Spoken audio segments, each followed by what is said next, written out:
성도 여러분 안녕하십니까? 2023년 9월 13일 수요 새벽 말씀 함께 나누겠습니다. 함께 나누실 하나님 말씀은 열왕기상 5장 1절에서 18절까지입니다. 본문에서는 솔로몬이 성전 건축을 준비하는 과정이 기록되어 있습니다. 본문을 통해서 하나님은 모든 것을 준비하시는 여호와 이레의 하나님 되심과 사역보다 사역자를 더 소중히 여겨야 함에 대해서 묵상하겠습니다. 첫째 묵상할 내용은 하나님은 모든 것을 준비하시는 여호와 이레의 하나님이시다라는 것입니다. 본문 1절에 보시면 솔로몬이 기름 부음을 받고 그의 아버지를 이어 왕이 되었다 함을 두로왕 히람이 듣고 그의 신하들을 솔로몬에게 보냈으니 이는 히람이 평생에 다윗을 사랑하였음이라 하였습니다. 여기 보시면 두로왕 히람이 소개되고 있습니다. 두로라는 나라는 이스라엘 북쪽 지중해 연안에 위치한 항구 도시인데 경작지가 좁아서 식량의 대부분을 이스라엘에 의존하고 있었습니다. 그 대신 그곳은 백향목 집산지였기 때문에 양질의 목재를 필요로 했던 이스라엘과 서로의 필요에 의해 다윗 때부터 오랫도록 우호적인 동맹을 유지하고 있었습니다. 그 두로왕 히람이 다윗의 아들 솔로몬이 왕이 되었다는 소식을 듣고 축하하기 위해 신하들을 보내었습니다. 그리고 본문 2절에 보시면 이에 솔로몬이 히람에게 사람을 보내었다고 했습니다. 솔로몬은 두로왕 히람에게 왜 사람을 보낸 것입니까? 3절 이하에 보시면 솔로몬은 자신이 하나님이 주신 번영과 평화를 바탕으로 성전을 건축하려 한다고 하면서 두로에서 백향목을 공급해 주시기를 부탁하기 위해서였습니다. 같은 본문이 있는 역대하 2장 1절에 보시면 솔로몬이 여호와의 이름을 위하여 성전을 건축하고 자기 왕위를 위하여 궁궐 건축하기를 결심하니라 라고 하였습니다.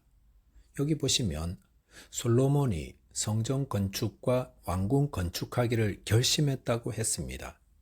그런데 그 결심을 언제 하게 된 것입니까? 역대하에는 나오지 않지만 오늘 본문 열왕기상 5장에 보시면 두로왕 히람이 보낸 축하 사절단을 만났을 때였다 할 수 있습니다. 솔로몬은 부친 다윗이 성전 건축 명한 것을 기억하고 있었음이 분명합니다. 그런데 이스라엘에는 그 일을 행할 기술자도 없고 목재도 없었습니다. 그럴 때 솔로몬은 불안해하지 않았습니다. 조급해하지 않았습니다. 대신에 그는 자신이 해야 할 일, 할 수 있는 일부터 했습니다. 즉 나라를 바로 세우고 평화롭게 하는 데 전념하였습니다. 그런 후에 어느 날 두로왕 히람이 보낸 사절단을 만나게 되었던 것입니다. 그랬을 때 그는 지금이 하나님의 성전 건축을 하라는 때인가 보다 생각하고 결심하고 두로왕에게 사신을 보내어 성전 건축에 대한 협조를 구했던 것입니다. 본문 7절에 보시면 히람이 솔로몬의 말을 듣고 크게 기뻐하여 이르되 오늘 여호와를 찬양할지로다. 그가 다윗에게 지혜로운 아들을 주사 그 많은 백성을 다스리게 하셨도다 하고 라고 하였습니다. 솔로몬의 제안을 들은 두로왕 히람은 크게 기뻐했습니다. 왜냐하면 솔로몬의 제안은 두로에서 성전 공사에 필요한 제목과 기술자를 제공하고 그 대신 이스라엘로부터 식량을 공급받게 되는 두 나라 모두에게 이익이 되었기 때문이었습니다. 하나님의 일은 물 흘러가듯 부드럽습니다. 억지로 되지 않습니다. 그러므로 하나님이 기뻐하시는 일을 하려 하는데 사람도 없고 필요한 것들도 없다면 억지로 무리해서 하지 말아야 합니다. 대신 지금 할 수 있는 일을 하면 됩니다. 그러다 보면 하나님이 때가 되어 필요한 사람을 보내주시고 일을 할 수 있게 해주십니다. 그럴 때에 지금이 하나님이 행하라 하신 때인가 보다 결심하고 행하시면 됩니다. 하나님은 모든 것을 다 준비하시는 여호와 이레의 하나님이십니다. 하나님은 다 준비해 두셨습니다. 그러므로 그때가 되어 필요한 사람을 세우시고 만나게 해주실 때 결심하시면 됩니다. 순종하시면 됩니다. 저와 여러분이 모든 것을 준비하시는 여호와 이레 하나님을 의지하여 결단하며 순종하는 자 되시기 바라겠습니다. 둘째로 묵상할 내용은 사역보다 사역자를 소중히 여겨야 한다라는 것입니다. 본문 13절에 보시면 이에 솔로몬 왕이 온 이스라엘 가운데 역군을 불러 일으키니 그 역군의 수가 3만 명이라고 하였습니다.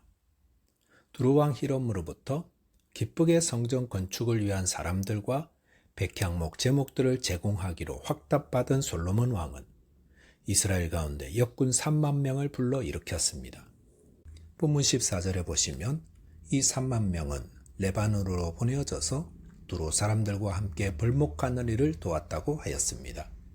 본문 15절에 보시면 솔로몬에게 또 짐꾼이 7만 명이요 산에서 돌을 뜨는 자가 8만 명이며 하라고 하였습니다.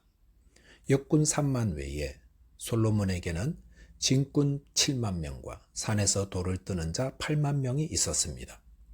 동일한 본문이 있는 역대하 2장에 보시면 이 짐꾼과 산에서 돌을 뜨는 자들은 가나안 족속으로서 이스라엘 가운데 거주하던 종들이었습니다.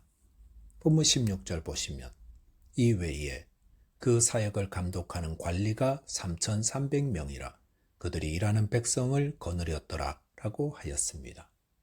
여기까지 보시면 성전 건축에 참여한 일꾼들의 수는 역군 3만과 짐을 나르는 7만 명, 돌을 뜨는 자 8만 명, 관리자 3,300명, 그리고 전체 감독 아도니람까지 18만 3,301명이었습니다.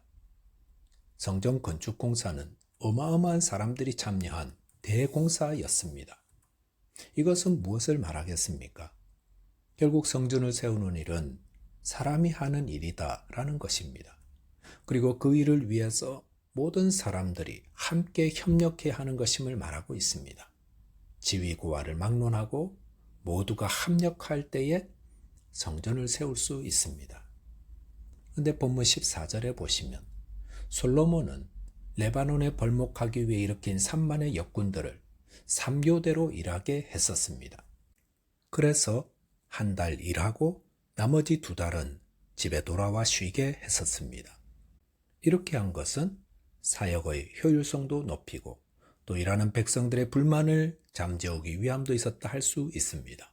이렇게 함으로 솔로몬은 성전을 세우는 자들이 기쁨으로 그 일을 감당하며 불만이 없게끔 잘 돌봐주었던 것입니다.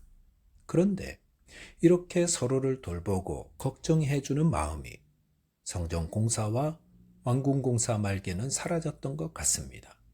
그러면서 백성들을 혹사시켰습니다. 그랬기 때문에 역대하 10장 4절에 보시면 솔로몬 왕이 죽고 난 후 백성들이 그의 아들 르호보암을 찾아와서 왕의 아버지께서 우리의 멍에를 무겁게 하였다고 하소연했던 것입니다. 그리고 그 결과 솔로몬 이후 이스라엘은 북왕국, 남왕국으로 나뉘어지는 아픔을 경험해야 했었습니다. 사역 중요하다고 사역자를 등한시 여기면 그 사역으로 인해 큰 어려움이 생깁니다. 히브리서 10장 24절에 보시면 서로를 돌아보아 사랑과 선행을 격려하라 하였습니다. 주님의 교회를 섬기며 세우는 일은 기쁨으로 행해야 하되 서로가 그런 마음으로 하고 있는지 돌아보며 배려해야 합니다. 혹 어려움이 있다면 내 몸과 같이 아껴주며 도와주어야 합니다. 저건 내 일이 아니야 라는 무관심이나 왜 저런 식으로 했느냐 라는 비난이 교회를 병들게 하고 무너지게 만듭니다. 사역보다 사역자가 더 중요합니다. 이거 잊어버리면 행사하고 나서 원망과 다툼이 일어나 교회가 어려움을 겪습니다. 이 교회가 처음 세워졌을 때의 자료들을 보면서 참 감동되는 것은 모든 분들이 한마음 한뜻으로 교회를 세우는 데 전념하셨던 것입니다. 내가 할 일, 너가 할 일 구분하지 않고 한 사람이 맡아야 하는 일 다른 사람이 돕고 격려하면서 교회를 세웠습니다. 사역도 중요하지만 그 사역을 감당하는 사람이 더 중요합니다. 저와 여러분께서 주님의 교회 사역자들을 소중히 여겨 살피며 돌보아주는 자 되시기 바라겠습니다. 기도하겠습니다. 하나님 아버지, 주님의 교회를 세우는 일에 헌신된 자들을 예비하신 주님을 찬양합니다. 또 사역자들의 형편을 잘 살펴서 서로 도와 주님의 교회를 바르게 세워나가게 하여 주옵소서. 예수 그리스도 이름으로 기도하옵나이다. 아멘. 오늘도 주 안에서 승리하는 하루 되시기 바라겠습니다. 감사합니다.